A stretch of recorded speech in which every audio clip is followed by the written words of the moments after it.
Working on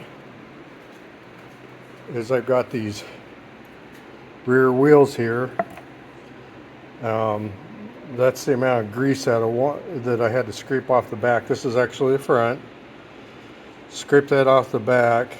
So cleaned up the tires. We're going to reuse the tires from my research on the internet. Supposedly we can run these tires down to the lettering. One thing I did find, found that shoved in this one. Here's one of the seals out of it. It is shot. Now the back side was where all that grease came from, and I don't know if that's because the seal was bad. It seemed like a lot of grease. I'm not sure how often you would think if they took the wheel off to re-grease the bearings, they would replace that seal. So I'm not sure if that's all from the grease on the bearings, or the hydraulic pump is kind of up in, towards the back there. I don't know if it was spewing out grease and caused that, but both wheels were like that. So my next step is I'm going to carry these out. I'm going to pressure wash them, because if I don't get as much of that grease off as I can, I'm going to put it in the media blasting cabinet and blast these and then paint them. And if I don't get as much grease off as I can, it makes that media blasting a lot harder. When you're media blasting, you have any grease on there, it really doesn't like to come off. Usually what you end up having to do is scrape it a little bit so you get kind of a groove or an edge so that it can hit and take off. So overall, these rear tires look pretty good. I mean, they're not perfect, but for, I have no idea if they're original tires or not. And when I checked into replacing these in the front, it was going to be a little under $1,000. Locally, somebody who could press them on for me for $54 a tire. So right there, that's over $200. Tires are these are like $100 a piece, and the other ones are $120 a piece. And if I got to pay any shipping on it, that really takes it up there. So I think for the limited amount of use that it's going to get after we get done with it, I will use it around the shop, but limited amount of use, I think these tires will be fine. And I guess if they or just have to take them off and replace them if I run into problems. The other thing I wanted to show you, and I should have showed you before I flipped it over,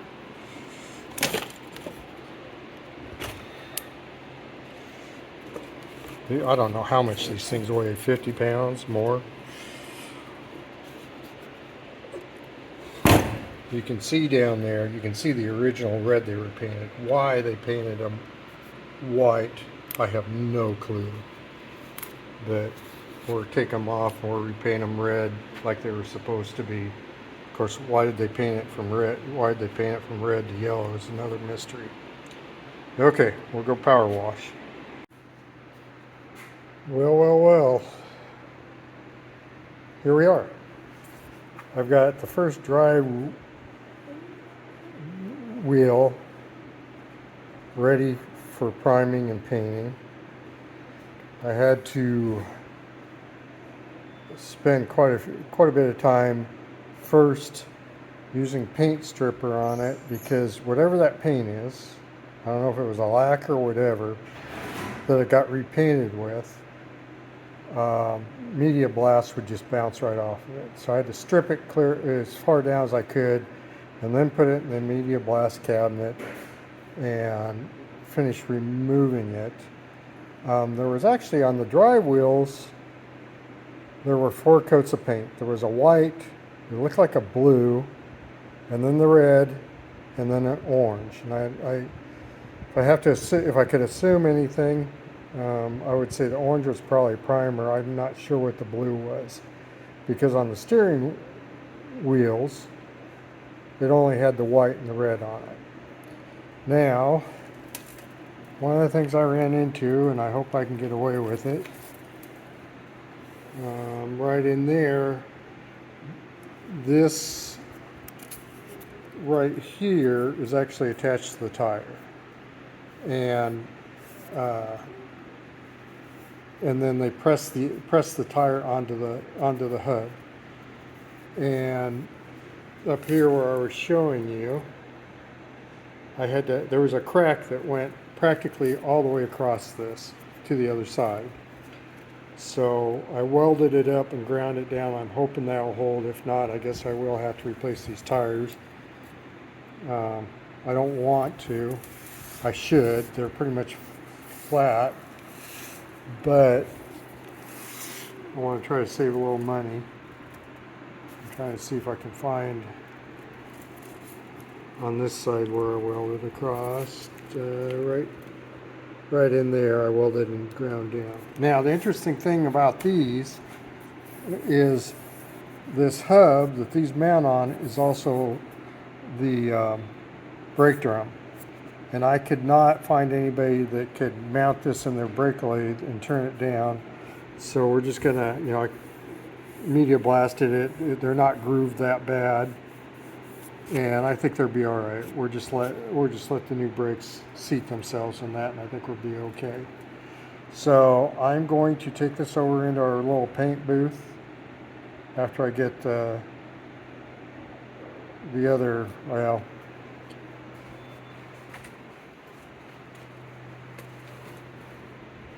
I've already got the two rear drive wheel, or the steering wheels primed. Or take those out of there, because those are probably, God, I think probably 50 pounds a piece, and the big drive wheels probably 75 pounds. And I'll turn this on. I've got the other drive wheel in here waiting to be media blasted, and as you can see, they look pretty grungy after you get the paint stripped off of them. I'll probably have, between all four wheels, I'll have about 24 hours in this, cleaning these up and painting them. So, we'll get started on that. We're ready to start putting some color on here. Got everything cleaned up, primed, and ready to go. So we're going to mix up some Rust-Oleum farm implement paint, International Harvester Red. Got some catalyst hardener and some reducer here that we're going to add to it. And let me see, the reducer says 8 parts enamel to 1 part reducer. And the hardener says, let me see here, it says 8 ounces of catalyst hardener and 1 gallon of paint. So I'm going to have to calculate that. So we're mix it up. I'm going to try using this new disposable system, 3M system I got a couple years ago. And hopefully here in a little bit we'll have a coat of paint on. We've got the first coat of red, first coat of color on it. One of the things that I forgot to do before I started painting all this is there was a pipe fitting in here. It's a 3/8 inch pipe fitting, tapered, and it was missing on this wheel for whatever reason. I'm not even sure what the purpose of it is. So I couldn't find any locally. So what I did is I downloaded a CAD file online, actually a step file, and I 3D printed it and I'm trying to remember what the material's called. Anyway, it's the same material that pop bottles are made of, so it's really hardy material and it's water resistant. And anyway, so I 3D printed it, screwed it in there, and we're painting over it this time. So I'll get the second and hopefully final coat on these, get them off so I can get the rear steering wheels put back on, so that I can move on to the separating the motor and transmission and getting all that stuff gone through and sealed back up. I don't expect to rebuild the motor or anything, but or have to, replace gaskets and see what the clutch looks like, so on and so forth. So I'll get this all cleaned up and ready to spray again, and we'll put the hopefully final coat on. Colors on. So there's a little bit of where the primer shone through in here and stuff. Or touch that up with an artist brush, and then we're cleaning the tires themselves up, and we can put those two on in the back and move forward. Now, paint's dried, cured, but we've got some of the primer showing through here. So what we're going to do, we're going to take this little artist brush and go just around the edge of here and touch that up, make sure there's no primer showing or anything like that, and then we'll hit it with after that cures, we'll hit the tires with some tire cleaner. So I'm gonna pop the top off of this, mix it up a little bit, and do some touch up. All right, that's done. They look pretty good. I'm hoping some of the paint where I got it on the tires will come off with the tire cleaner. My main reason for doing that wasn't for aesthetics, although that did help. Main reason was I wanted to make sure as much of the metal was covered to either prevent or retard rust coming back. So I'm going to be gone for 4 or 5 days here. When I come back, that should be cured up really good, and we'll do the tire cleaning and get them back on the or I'll at least get these two back on the steering axle. We have the wheels finally done. I had to on this one, I had to work on the threads. Man, these things are heavy. That held the cap on. For some reason the cap didn't want to screw in there right, so I got a tool. I don't know, it kind of worked. I got it so at least I can thread the cap on there now. So I'm ready to put the bearings on and put them back on the vehicle. So I got my first bearing in here. I'll grease it up and put that in there, and then put the seal back on and grease the other one, and then we can mount that. Here we are. Got the first wheel back on, tightened it up till it was had a little resistance to turning, and then backed it off and lined it up so the cotter key could go in there. Put that in. So last step, I put a little anti-seize on the hub and screwed in there. And then I was going to make a tool to tighten that up, but I found one of these wrenches that came with the air tool, fits in there just perfectly. So I'll get the anti-seize on it, tighten that up.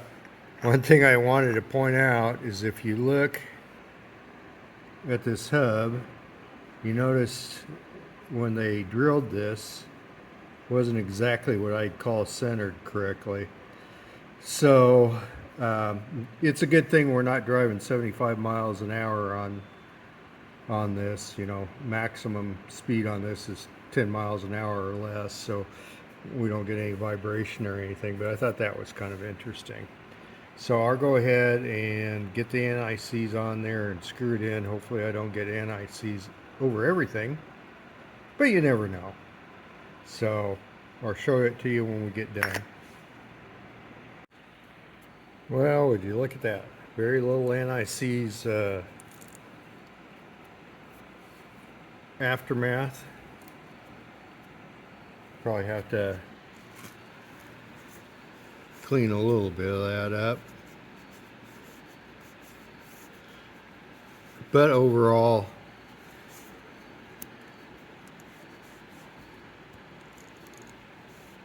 that is pretty good. And that is a very satisfying, oddly satisfying event. Finally starting to look like it's starting to go back together. So I'll go ahead and get the other side done. Got to move some stuff around to be able to get to it. And then we'll move on from there. Next step after this is I'm still doing, or I got to do a little bit of work on the clutch. Well, actually a lot of work on the clutch. And then I start to take the tear the engine down. Hopefully all I'm going to have to do on the engine is a reseal. So I will move forward. Okay,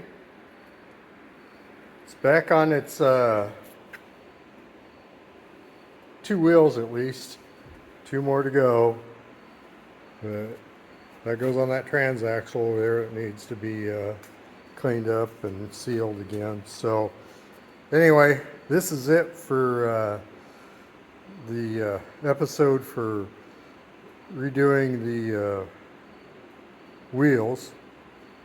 Don't forget to hit the like and subscribe and the alarm so you can follow along. I know this is taking a lot longer than I thought it would be, but you're getting, I think, a lot more detail. So till next time, this is Rusty Bucket for Harpham Restorations.